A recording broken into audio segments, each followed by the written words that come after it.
There's something happening in offices right now that rarely gets discussed. Employees are using AI tools to write emails, summarize reports, and speed through tasks. It's called Shadow AI, and it's equal parts brilliant and sometimes risky. Today, we're pulling back the curtain on the secret productivity hack that's happening on laptops everywhere. Let's find out what it means for your workplace. Let's welcome technology expert Burton Kelso. Good to have you, Burton. Thanks for having me, Desiree. Yeah, so Burton, we hear a lot about hackers targeting businesses, but you say one of the biggest threats in 2026 is actually coming from inside. Can you break down more what exactly is shadow AI and why should some businesses be paying attention to it right now? Well, Shadow AI is the act of employees sneaking in AI chatbots in order to perform specific office tasks. So, for example, if someone needed a breakdown of a spreadsheet, they can upload it to AI rather than trying to figure it to themselves. Need to craft a letter to your customers? Upload that document to AI and it'll churn out the perfect letter. The challenge is people are not only uploading information that is detrimental to the company, but they are putting their companies at risk for a cyber attack because they're sharing personal data that should not be on the internet. And if that information were leaked in a large data breach, then companies are at risk.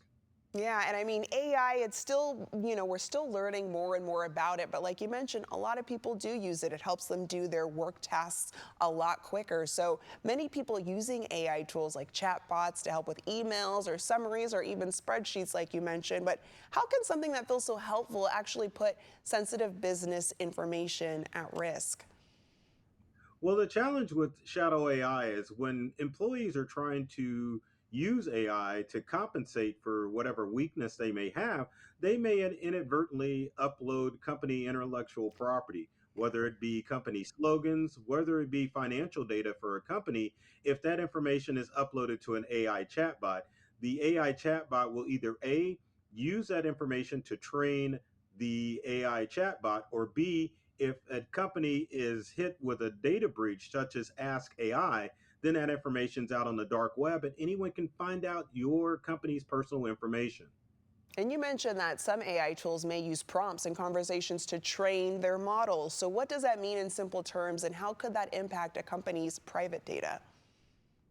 Well, when we talk about AI training their model, we're basically saying anything that you put into an AI chatbot, AI is going to read that data and add to its own collective database. That's how AI chatbots learn and improve themselves, is by our own data. So when you use a chatbot, you don't want to put any sensitive data on there that may put your company or even your family at risk.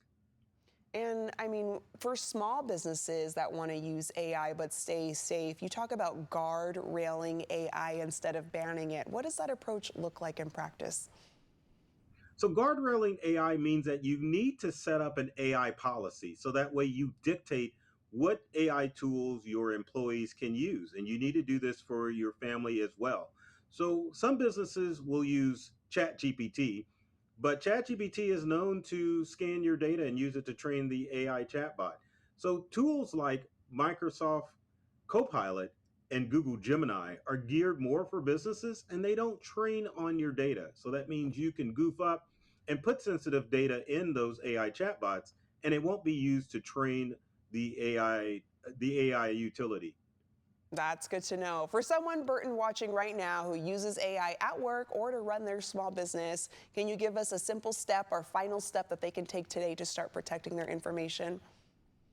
Definitely. So one of the first things that you want to do is make sure that you set up a specific separate email address when you sign up for these tools. Using a free Google or Proton email address to set up that account kind of separates your data from your company data. Don't use your company URL to sign up for a chatbot. Next, you want to limit the sharing of sensitive data. Anything that could lead to a leakage of company data, do not upload that into a chatbot. Just use generic information to get the results that you want. And then finally, many AI chatbots allow you to opt out of data training. Tools like ChatGPT allow you to go into the settings and tell it not to use your data. And you Mm. want to make sure you would enable that before you start using AI for either your company or even as your individual self. All helpful tips, Burton, as more and more people are using AI. Thank you for making sure we stay protected to our viewers.